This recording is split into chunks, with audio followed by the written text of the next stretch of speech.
Bom dia. Que a graça e a paz do Senhor Jesus Cristo seja em sua vida, no seu lar, em seus negócios.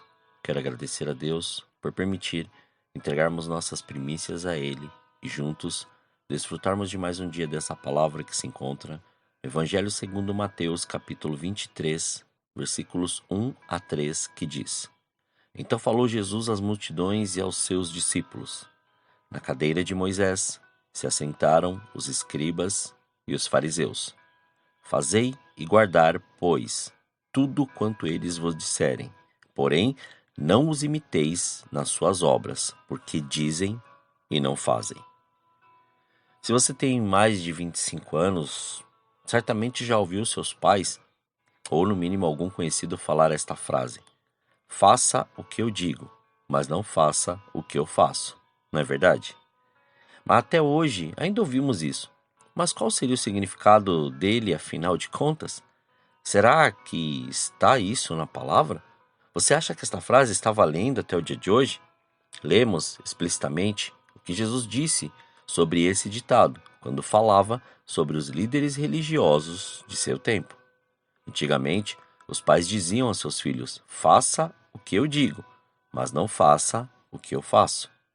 Quantas vezes ouvimos isso e obedecemos? Todavia, hoje em dia, os filhos estão à procura de referência também. Eu quero dizer que se você ou eu, nós não dermos também o exemplo de vida e comportamento para os nossos filhos, eles crescerão com más referências sobre nós, sobre o mundo, e acabarão por serem pessoas de mau caráter ao chegarem na fase adulta ou mesmo na adolescência. Acharão que tudo pode e não se importarão com os princípios do Senhor. Sem contar a falta de credibilidade que teremos perante eles e perante qualquer outra pessoa. Logo, logo eles já estarão falando para os outros da nossa falta de moral, a falsidade de nossas palavras e má conduta. É chato quando tentamos corrigir alguém e então ouvimos: Você diz para eu fazer isso, mas você mesmo não faz? O que a Bíblia tem a dizer a respeito desse ditado? Vamos pesquisar. Você já deve saber que o ditado "faça o que eu digo, mas não faça o que eu faço" não está escrito na Bíblia, certo? Aliás, Deus requer de seus filhos, e principalmente de seus obreiros, que tenham um bom testemunho de vida. Para todos os filhos, Ele nos ensina aquilo que está descrito no Evangelho segundo Mateus, capítulo 7, versículos 26 e 27, que diz: E todo aquele que ouve estas minhas palavras e não as pratica, será comparado a um homem insensato, que edificou a sua casa sobre a areia, e caiu a chuva, transbordaram os rios, sopraram os ventos, e deram com ímpeto contra aquela casa, e ela desabou, sendo grande a sua ruína. E também Paulo lembra sobre como deve agir na carta aos Efésios, capítulo 5, versículos 1 e 2, que diz: Sede, pois, imitadores de Deus, como filhos amados, e andai em amor, como também Cristo nos amou e se entregou a si mesmo por nós, como oferta e sacrifício a Deus, em aroma suave. Mas já para os obreiros, entretanto, diz conforme descrito na primeira carta a Timóteo, no capítulo 3, versículos 1 a 7. Fiel é a palavra. Se alguém aspira ao episcopado, excelente obra almeja. É necessário, portanto, que o bispo seja irrepreensível, esposo de uma só mulher, temperante, sóbrio, modesto, hospitaleiro, apto para ensinar, não dado ao vinho, não violento, porém cordato, inimigo de contendas, não avarento, e que governe bem a própria casa, criando os filhos sob disciplina, com todo respeito, pois, se alguém não sabe governar a própria casa, como cuidará da igreja de Deus? Não seja neófito, para não suceder que se ensoberbeça e incorra na condenação do diabo. Pelo contrário, é necessário que ele tenha bom testemunho dos de fora, a fim de não cair no opróbrio e no laço do diabo.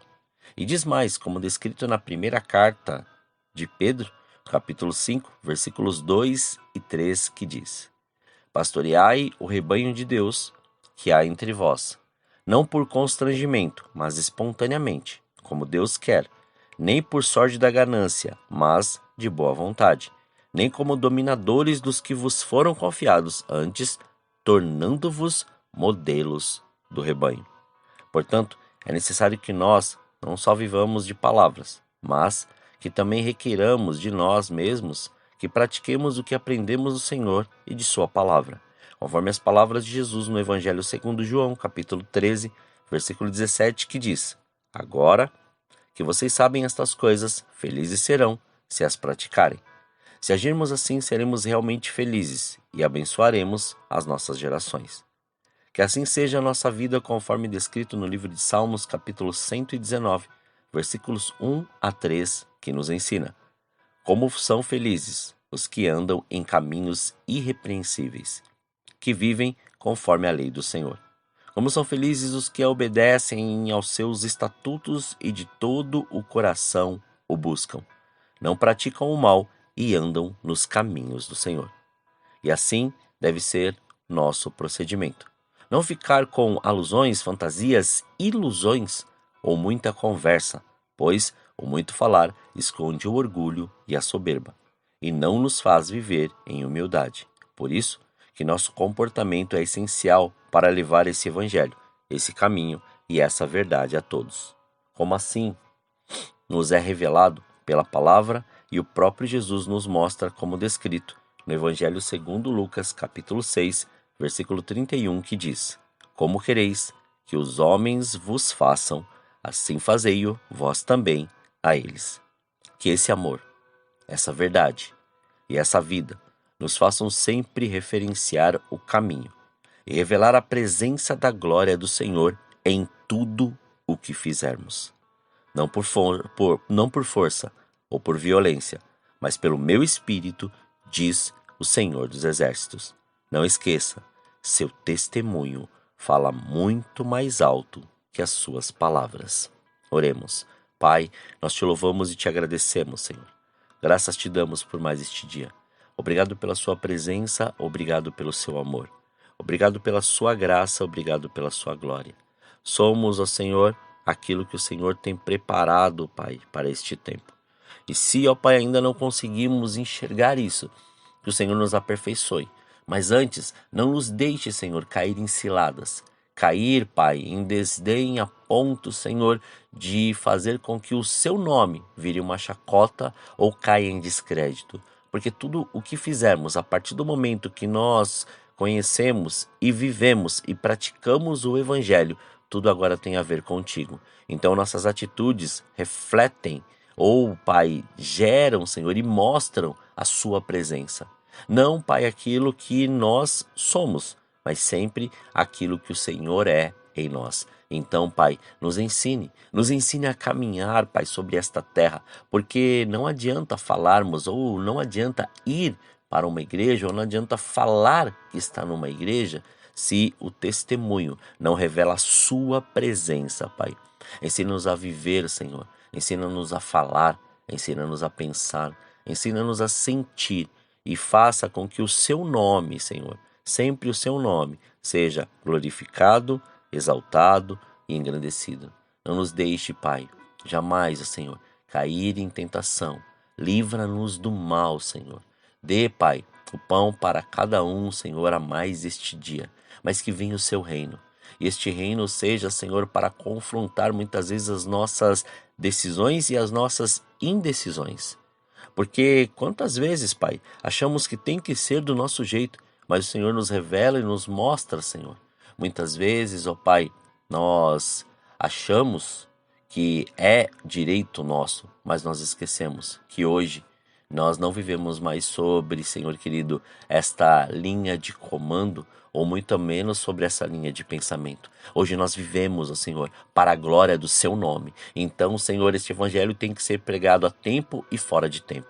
Tem que ser pregado em todos os lugares, tem que ser vivido em todos os lugares, tem que ser mostrado e revelado aonde nós estivermos. E não há, Pai, mais tempo para poder ficar, Senhor, olhando as coisas passarem e não verem nenhum tipo de mudança. É tempo de agir, é tempo, Senhor, de revelar a presença da sua glória através das nossas atitudes e do nosso testemunho. porque palavras, ó Senhor, elas são necessárias, mas no momento certo. Mas a nossa vida, o nosso testemunho, ele sempre tem que estar falando, gritando e dizendo, Pai, que só o Senhor é Deus, que Jesus Cristo é o caminho, é a verdade e a vida, e que o Espírito Santo nos ensina em tudo isso. Por isso, Pai, somos gratos. Muito obrigado por esse dia. Obrigado pela sua presença. Obrigado já, Senhor querido, pela sua cura. Obrigado pelo conforto neste coração, Senhor, que perdeu este ente querido. Obrigado, Senhor querido, por o Senhor revelar, Pai, a sua graça, Pai, para esta pessoa que muitas vezes estava passando por um processo de depressão ou até mesmo opressão maligna, e o Senhor mandou embora todo esse mal. Te agradecemos, Senhor, pela sua presença, pelo seu amor por mais este dia. Somos gratos, ó Pai, por tudo que o Senhor tem feito e do modo que o Senhor tem feito. Por isso consagramos tudo. Consagramos a nossa vida, os nossos pensamentos, os nossos sentidos. Consagramos este dia, consagramos, Pai, tudo que nós vamos fazer para que o seu nome seja glorificado, exaltado e engrandecido. Muito obrigado, Pai. Assim, Senhor, nós oramos agradecidos a Ti, em nome de Jesus. Amém. Que você tenha um dia abençoado na presença do Senhor. E quem vos fala é o pastor Leandro Araújo, da Igreja Apostólica Caminho de São Paulo, capital. Deus te abençoe grandemente.